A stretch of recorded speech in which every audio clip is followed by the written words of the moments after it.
Là, donc, Guillaume Reuillet travaille au Palais de la Découverte, dans le département de mathématiques, et votre approche au jeu, c'est pas le jeu vidéo. C'est pas beaucoup le jeu vidéo. Ça pourrait être, mais c'est essentiellement le jeu, on va dire, physique. Je sais pas si ça correspond à l'atomique.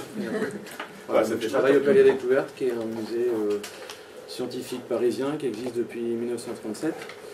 Qui accueille à peu près 500 000 visiteurs par an et dont le cœur de métier est la médiation humaine depuis le début et le plus longtemps possible.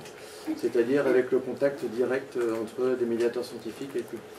Donc je vais essentiellement faire une étude de cas, parler de ce que je connais le mieux, c'est-à-dire de la pratique quotidienne qu'on a du jeu. En essayant de répondre aux deux questions, quel jeu pour quel public. Il me semble que les mathématiques, c'est une discipline scientifique peut-être un peu à part, au sens où elle entretient des rapports avec le domaine des jeux qui sont très profonds et qui ne sont pas du tout superficiels ou anecdotiques. Alors, un exemple parmi tant d'autres, ça c'est un jeu qu'on voit au British Museum, qui s'appelle le jeu royal de Dieu, merci. Qui est un jeu mésopotamien de moins 2200, pardon. Il y a pas mal de maths derrière. Je ne sais pas si vous arrivez à voir sur l'image. Il y a au moins un élément qui est intéressant d'un point de vue mathématique. Il y a beaucoup de symétrie dans les dessins qui sont sur les cases, évidemment, et plusieurs types de symétries différents. Et puis il y a les dés qui sont utilisés, qui sont quand même assez originaux. Ce n'est pas des dés cubiques, c'est des dés tétraédriques, c'est des pyramides à base triangulaire. Et en fait, il y a 2 sommets sur les 4 qui sont blancs, les 2 autres sont noirs. Donc lancer ce dé-là, puisque la pyramide est régulière, les faces sont identiques, etc., c'est lancer une pièce en fait. D'accord ? C'est-à-dire il y a 2 chances sur 4, une chance sur 2 d'avoir un sommet blanc au-dessus, et une chance sur 2 d'avoir un sommet noir. Donc c'est comme si on lançait une pièce, parce que c'est quand même beaucoup plus rigolo d'avoir des dés en forme de pyramide. Donc ça c'est un des exemples d'interaction forte entre les jeux et les mathématiques. C'est-à-dire que quand on crée des jeux, par exemple, on est amené à se poser des questions d'ordre mathématique, et ça depuis très très longtemps, et notamment sur la forme qu'on peut donner à un dé, si on veut que chaque face ait la même probabilité de sortir. Ça amène à des questions sur les polyèdres réguliers, les solides de Platon, etc. Donc c'est un exemple pour montrer qu'il y a vraiment une interaction forte entre les deux domaines.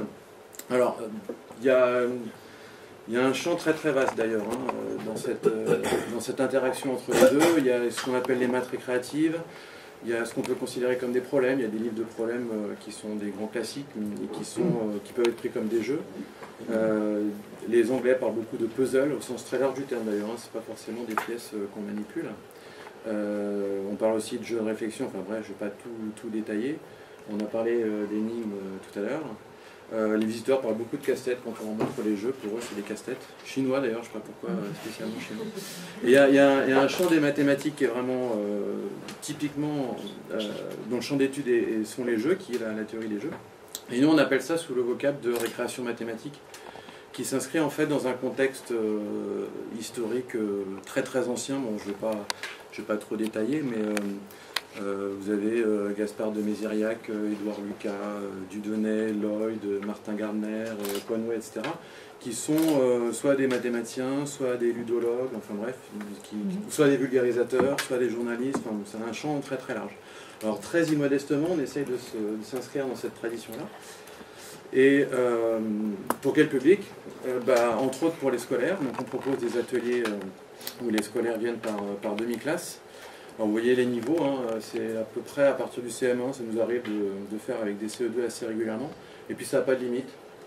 D'ailleurs c'est assez perturbant pour les profs de voir que le même atelier est proposé à des CM1 et à des maths sup. Peut-être qu'on en discutera tout à l'heure. Alors je vais vous donner quelques exemples. Dessinons une maison, c'est sur ce qu'on appelle les graphes eulériens. Alors c'est un problème très très classique. Qu'il peut y avoir dans Mickey Parrain, par exemple. Ça, c'est le problème historique des 7 ponts de Königsberg. Donc, le but du jeu, c'est de passer une et une seule fois sur chacun des ponts. Okay. Vous avez 5 minutes avant la fin de l'intervention. Alors, les triangles magiques, c'est un jeu relativement simple en termes de règles, on y reviendra tout à l'heure. Il s'agit de placer les 6 pions 1, 2, 3, 4, 5, 6 sur les disques pour que sur chaque côté du triangle, ça fasse le même total. Donc ça, c'est peut-être un peu plus proche de ce que les élèves imaginent des mathématiques, parce que c'est un peu calculatoire. Alors ça, c'est quelque chose qui est plus de la famille des Sudoku, dont on a parlé aussi tout à l'heure. Le but du jeu, c'est de placer les 9 pièces pour que sur chaque ligne et chaque colonne du quadrillage de gauche, pour vous, il n'y ait jamais la même taille et jamais la même couleur. Voilà. Alors, tout ça est présenté aussi dans un espèce de pot pourri, un peu comme quand vous allez au resto libanais, qu'on vous propose plein de petits plats à goûter, qu'on appelle donc récréation mathématique, où on propose plusieurs jeux possibles aux élèves, et ça on le fait aussi pour le grand public. En grand public, on estime à peu près à partir de 9 ans, même si ça nous arrive assez régulièrement de recevoir des enfants plus jeunes. Et ça se passe dans une salle dédiée tous les week-ends et tous les jours des vacances. Vous êtes évidemment cordialement invités à venir. Voilà à quoi ça ressemble à peu près. Donc vous voyez qu'il y a à peu près tous les âges. On y reviendra peut-être tout à l'heure. Alors, je vais détailler un peu une question qui est qu'est-ce qu'un bon jeu. Alors c'est évidemment pas en général, c'est pour nous. Hein. Évidemment, je ne me permettrai pas de juger ce qu'est un bon jeu ou pas, mais pour notre pratique et pour ce qu'on veut en faire, parce que résoudre cette question, c'est aussi comprendre pourquoi on utilise le jeu dans la vulgarisation scientifique. Alors, vous avez vu sur les quelques exemples que c'est des consignes très très simples. En 1 minute, on a compris les règles. S'il faut 1 demi-heure pour comprendre les règles du jeu, pour nous, c'est pas un bon jeu. Ça ne nécessite pas de connaissances mathématiques préalables, même si ça ne veut pas dire que des connaissances mathématiques peuvent être intéressantes, mais on peut s'y atteler tout de suite. On n'a pas besoin de réviser le théorème de Pythagore ou des choses un peu plus compliquées pour commencer à travailler sur le problème. Et on privilégie la manipulation directe, c'est-à-dire, par exemple, le triangle magique, on pourrait le faire très bien avec papier-crayon. C'est tout à fait possible. Nous, on préfère manipuler des jetons, parce qu'on a déjà un petit peu testé, on s'est rendu compte que ça n'entraînait pas les mêmes recherches et les mêmes réflexions. Alors, une partie de ces contraintes qu'on se donne pour choisir les jeux vient du fait qu'on veut vraiment que ce soit très très accessible, que ça fasse pas peur, parce que c'est bien connu, les maths ça fait peur, que ce soit désinhibiteur au possible, qu'on ait envie de s'y mettre tout de suite.